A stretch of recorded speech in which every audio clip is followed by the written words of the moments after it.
서구 쪽에 있는 금은요 내려가는 추세예요. 잘 보세요. 아시아 시장들은 조금씩 올라가는 추세예요. 종이금, 종이은을 거래를 많이 하는 쪽은 서구예요. 아시아 쪽은요 현물 거래입니다. 만약에 미국 시장에 현물이 없어, 영국 시장에 현물이 없어, 근데 어디에는 있다? 아시아에 있다. 그 중에 중추적인 역할을 하는 나라가 어디다? 중국이죠. 중국의 야심은 거기에 있는 거예요. 네. 중국은 금은 시장을 쟁탈하려고 노력할 거예요. 그러면 시장 가격도 조작할 수가 있어요. 제가 또 하나 말씀을 드려야 되는 게 있는데 그건 뭐냐면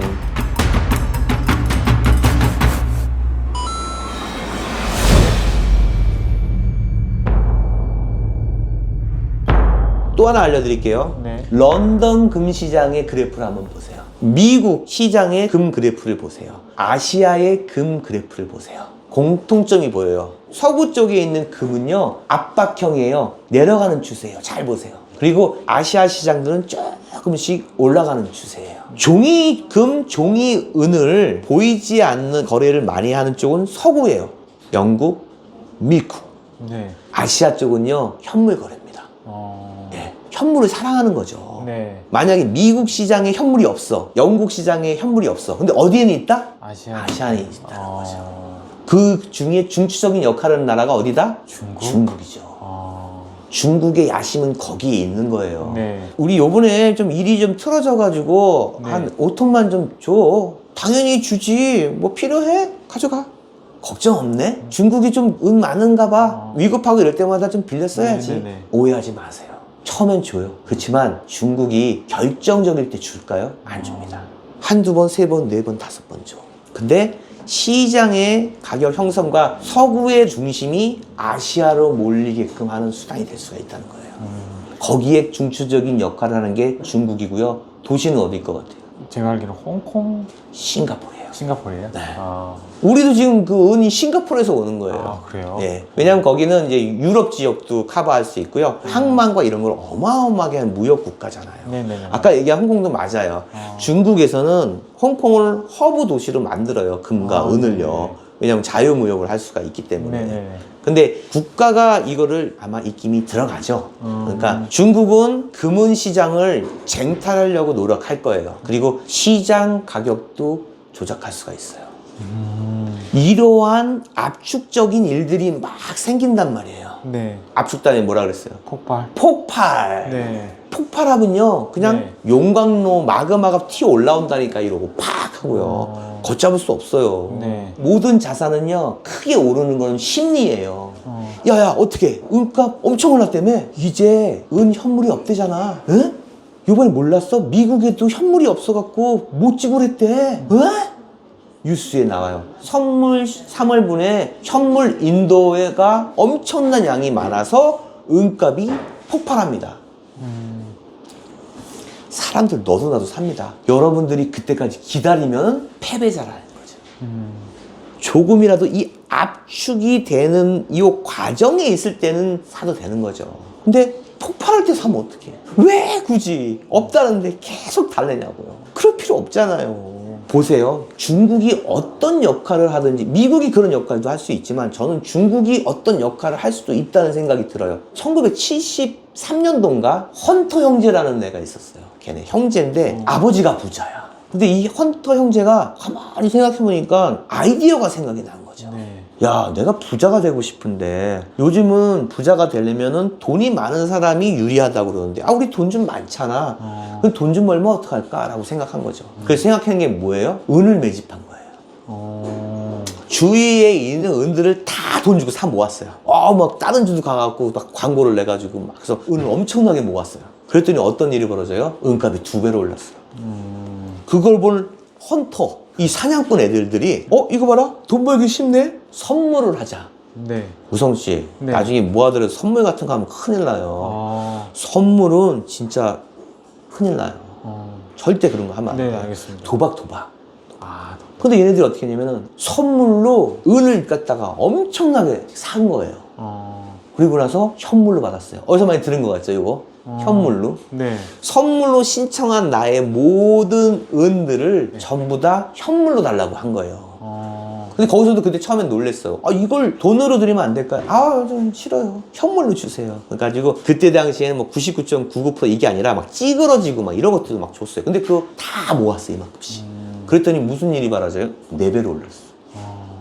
엄청난 거죠. 네. 이런 방법으로 해가지고 사재기를 해버린 거예요. 그래가지고 굉장한 부를 축적해요. 그런데 망했어요. 아. 자기가 돈 번 거에 역순으로 돈을 다 잃었어요. 선물은 청산작업이라는 게 있어갖고요. 내가 만약에 2억 원어치를 은을 산다고 얘기했는데 네. 2억 원어치 떨어졌어요. 그럼 어떻게 제로가 됐잖아요. 네. 그러면 이걸 유지하려면 다시 2억을 넣어야 돼요. 그게 이제 그 선물 네, 같은 네, 거예요. 네. 그러니까 이게 롱이 있고 숏이 있고 아이, 네. 알 필요 없어. 하지 마. 그때 헌터 형제들의 은에 대한 그 비화가 있었던 적이 있었어요. 네. 근데 그때와 지금은 다르다. 왜? 구조적으로. 그때는 거의 작전이었고 네. 지금은 실질적으로 없다. 네. 앞으로는 어마어마하게 은 수요가 많기 때문에 그거를 책정하기가 힘들다. 결론적으로 제가 말씀드릴 게 뭐예요? 현물을 확보하라. 지금 여러분께서 은 1kg짜리 그 1kg가 1000만 원을 방치해 놓은 거랑 마찬가지 일이 벌어질 수 있다니까요. 여러분께서는 그렇게 얘기하죠. 금은 사재기 부추긴다, 막 선동해갖고 얼마 오른다. 물론 저희들도 그래요. 가격을 좀 엉투당퉁하게 얘기하면 안 되는 것 같아요. 그러면 마치 진짜 막 가격에 대한 눈가림으로 인해서 소비자들을 현혹하는 거예요, 그거는요. 근데 제가 은 1kg에 700만 원 가고 1000만 원 가는 거는 현역 아닙니다. 정말 그렇게 생각하고 있고요. 앞으로의 시스템은 그쪽으로 갈 겁니다. 저희 지금 이 상황은요, 은이 2배 올랐다고요? 시작하는 거예요, 지금. 이거를 언제까지 통제할 수 있을까요? 정말로 억울한 애가 은이거든요. 얘는요, 악마의 선물이에요. 얘가 언제 폭발해서 화를 낼지 모르는 순간이 다가왔다니까요. 이 와중에 증거도 나타나고요, 방아쇠도 당겼단 말이에요. 근데 왜 우리는 이걸 몰라요? 앞으로 은은요, 자기애가 억눌렀던 그 서름을 쫙 펼치고 상승할 겁니다. 제가 또 하나 말씀을 드려야 되는 게 있는데 그건 뭐냐면 환율이에요, 환율. 지금 우리나라 환율 1470? 이거 진짜 목까지 온 거거든요. 이게 있어요. 그 나라의 환율은 그 나라의 상대성에 다른 거거든요. 네. 금이요, 어느 나라는 금이 비싸고 네. 어느 나라는 금이 싸고 하는 게 있어요. 네. 그거는 그 나라의 환율과 관계 있거든요.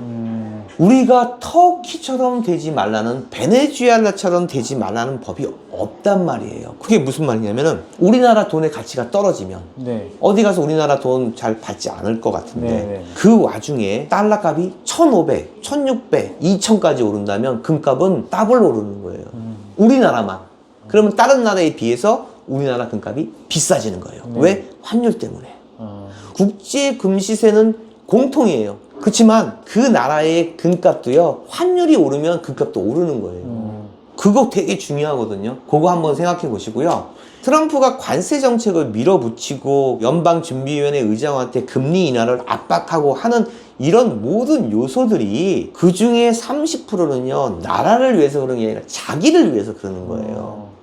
이 트럼프 입장에서는요, 국민들 싫어하는 사람도 굉장히 많아요. 네. 51% 대 49 정도 된다고 생각하시면 될 거예요. 그런데 트럼프가 하는 것 때문에 국민들이 만약에 먹고 사는데 어마어마하게 힘이 들고 생필품이 너무 올라가지고 어쩔 줄 모르고 한다면은요, 네. 어떻게 되겠어요? 트럼프 싫어하죠. 야, 네가 와갖고 나라가 이 지경인데 도대체 이게 어떻게 되는 거야? 야, 우리가 중국에서 다 싸게 샀는데 너 때문에 지금 2배가 올랐잖아. 이럴 수 있잖아요.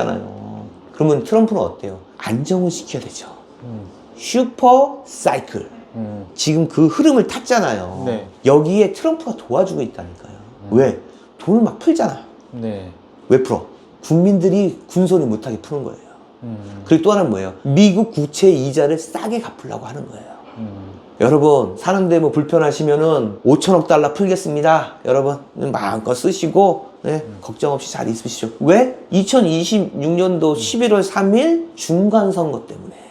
거기서 이겨야 되니까. 네. 그러면 그때까지는 동결, 그 다음에 인하, 그 다음에 인하, 동결, 뭐 이런 시스템으로 갈 거예요. 그리고 4월에 그 이제 트럼프 이제 친한 말 잘 듣는 애가 미 연방준비의 의장으로 오면은 11월 달까지는 일단은 모든 자산들이 걱정하지 않아도 된다. 특히 금도 은도 마찬가지고. 요런 시스템을 조금만 이해하시면 슈퍼사이클과 금리 인하, 야, 요게 싹 올라지면 얼마나 폭발력이 세겠어요. 제가 그랬죠. 명분이 있어야지 올린다고. 명분 다 싸주잖아요, 지금. 네. 중국이 내가 잘한 게 하나 있어요. 중국이 세상은 코로나 이전 시대와 이후 시대로 나뉜다. 네. 코로나가 생활 문화도 많이 바뀌었잖아요. 네. 요즘 장례식에서 누가 밤을 새요? 요즘에 남편이 술 먹고 늦게 들어오나요? 만남의 문화들이 굉장히 심플해졌잖아요. 그런데 여기서도 마찬가지예요. 그때 당시에 돈을 어마어마하게 살포했어요. 어디가? 미국이.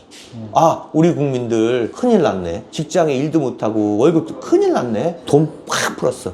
금값이 오른 요인의 가장 큰 게 그거예요. 돈 푼 거예요.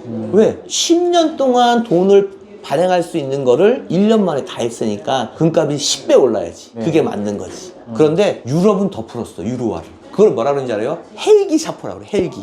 헬기에서 돈을 뿌리는 거예요. 네. 우리나라 어땠어요? 우리나라도 그랬잖아요. 1차, 2차, 3차까지인가? 2차까지 나눠서 돈 나눠줬잖아요. 막. 네. 네. 근데 유달리 돈을 안 푼 나라가 있어요. 어디겠어요? 중국이에요? 중국. 아, 그래요? 네. 어... 중국은 코로나 때 진짜 억제했어요. 걔네들이 한 정책이 있어요. 봉쇄 정책. 뭐든지 막았어요. 개인이 물 먹고 사고 편의점 가고 목욕탕 가고 뭐 어디 다 막았어요. 너희 못 나간다는 거예요. 네. 그때 무슨 생각이 들었어요? 이런 공산주의 같은 이런. 네. 하지만 결과적으로 잘한 거죠 지금. 네, 인플레이션을 최선으로 억제시켰잖아요. 중국이 지금 떵떵거리고 약간 제스처를 취하는 게 왜 미국한테 그런 얘기를 해요? 야, 니네 달러 못 믿겠어. 그렇게 많이 발행해서 부채 갚을 수 있어 라고 할 자격에 있는 나라가 중국이 된 거라니까요. 그때 당시에 얘네들은 돈을 그렇게 풀지 않았다는 거죠. 물가를 억눌렀다는 거죠.